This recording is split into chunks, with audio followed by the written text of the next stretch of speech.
अस्सलाम वालेकुम dear student. आज के बच्चे में हम entropy of mixing of ideal gases की बात करेंगे, जो इससे पहले आपको किसी ने भी नहीं पढ़ाया होगा। और इस लेक्चर में हम दो गैसेस को डिस्कस करेंगे, जिसमें हम एक गैस को गैस ए से और दूसरी गैस को हम गैस बी से इंडिकेट करेंगे।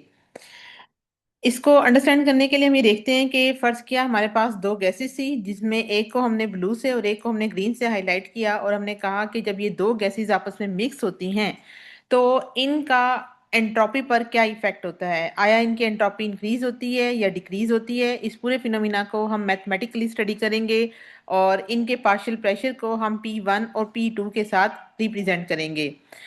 ओके बच्चों, हमने प्रीवियस लेक्चर में देखा था कि जब भी कोई भी आइसोथर्मल प्रोसेस होता है, आइसोथर्मल प्रोसेस वो प्रोसेस होता है जो कि एट कांस्टेंट टेम्परेचर पर होता है, और इसके लिए एंट्रोपी की एक इक्वेशन जो है वो हमने ड्राइव की थी। तो इस इक्वेशन को आपने पहले देखना है कि ये किस तरह से हमारे पास आई थी, और इसी को हम मद्देनजर रखते हुए इसके अकॉर्डिंग पूरी मैथमेटिकल डेरिवेशन जो है वो हम करेंगे।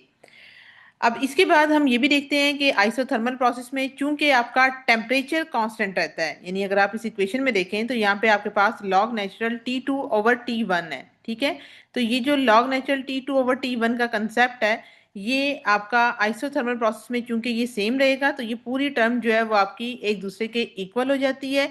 तो हम वहां से इसको खत्म करेंगे, और जब आप इसको खत्म करेंगी तो ये लॉग नेचुरल 1 के इक्वल होगा, और लॉग नेचुरल 1 जब जीरो होगा तो अगेन Cp की वैल्यू जीरो होने की वजह से आपके पास remaining equation change in entropy की इक्वल होगी R log natural P1 by P2 के।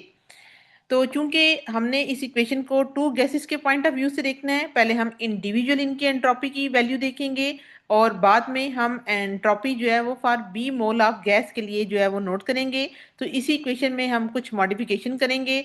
चूंकि हमारे पास जो गैस ए होगी उसके नंबर ऑफ मोल्स को हम 1 से रिप्रेजेंट करेंगे, और उसके पार्शियल प्रेशर जो है वो P1 से इंडिकेट करेंगे।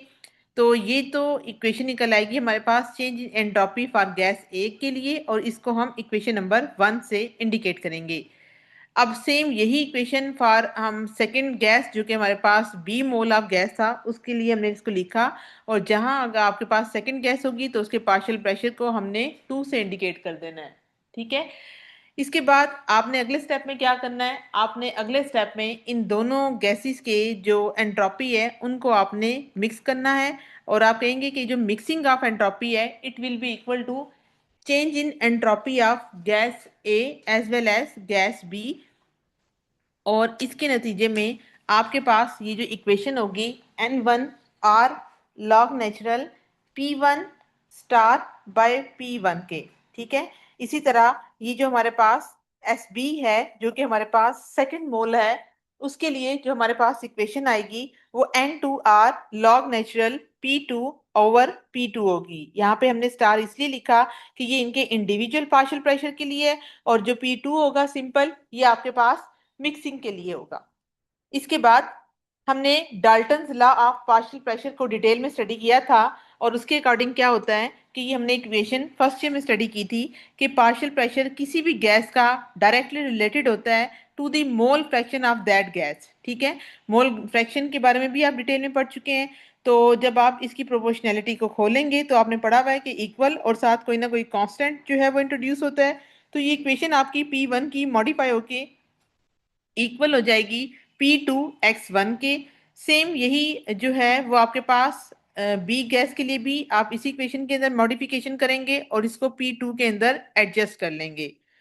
अब इसके बाद आप यहाँ पे देख सकते हैं कि जो पार्शियल प्रेशर थी गैस बी की, और पीटी जो है वो आपका टोटल प्रेशर है जो कि आप इन गैसेस के मिक्स होने से देखते हैं। ठीक है, तो ये वाली इक्वेशन थी जो हमारे पास अभी आ रही थी, जिसके अंदर आपने ये पूरी इक्वेशन को नोट डाउन किया था। अब हम अगली इक्वेशन में इस पार्शियल प्रेशर की वैल्यू को एडजस्ट करेंगे according to their mole fraction के। अब इसके बाद गैस बी तक हमने यहाँ पे देख लिया था। अब आपने क्या किया, आपने ये वाली जो हमारे पास इक्वेशन आ रही थी मिक्सिंग वाली, इसके अंदर हमने जो इसकी वैल्यू है पार्शियल प्रेशर की, जो कि P1 की थी, P1 की वैल्यू कौन सी आई, जो कि अभी आपने यहाँ पे देखी कि P1 will be equal to P2x1 के।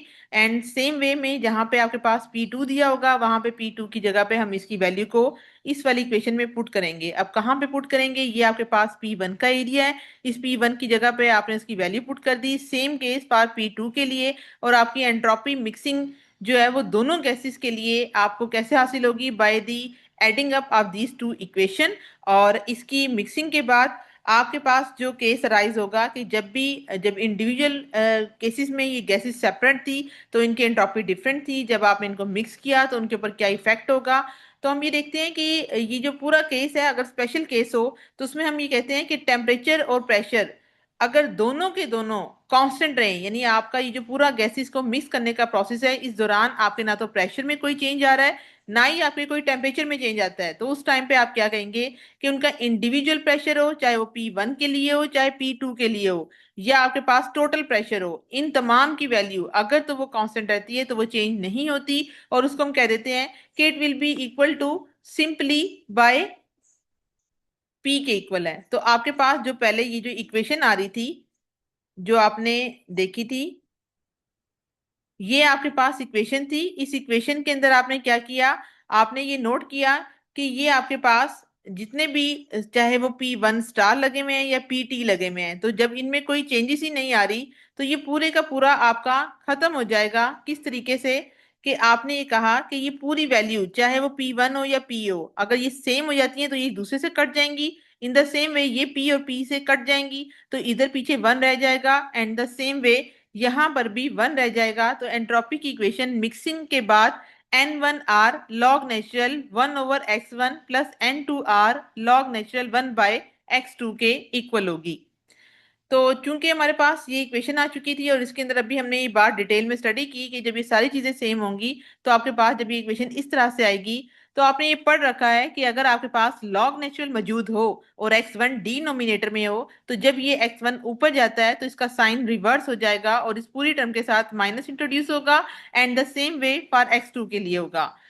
आपने अगर इन दोनों इक्वेशन में देखें तो जो आपके पास कॉमन फैक्टर है दैट इज योर r, तो यहाँ पे -r अगर कॉमन निकलता है तो पीछे आपके पास N1 log natural x1 plus N2 log natural x2 बच जाता है।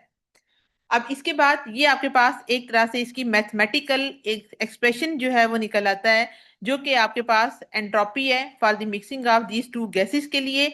और इसके अंदर हमने क्या भी डिस्कस किया कि अगर आप इनको देखें तो ये हमारे पास वो मैथमेटिकल एक्सप्रेशन है जिसके जरिए आप किसी भी दो गैसेस को जो कि मिक्स हो रही हो उनमें आप कैलकुलेशन ऑफ एंट्रोपी कर सकते हैं, जब आपके सिस्टम में प्रेशर और टेम्परेचर का कांस्टेंट होना जरूरी है।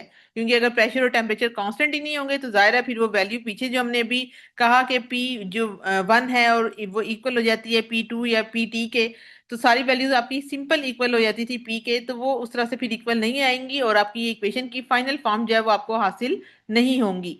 तो ये इक्वेशन आपको तभी हासिल होती है जब आपके सिस्टम में प्रेशर और टेम्परेचर जो है वो कांस्टेंट रहें।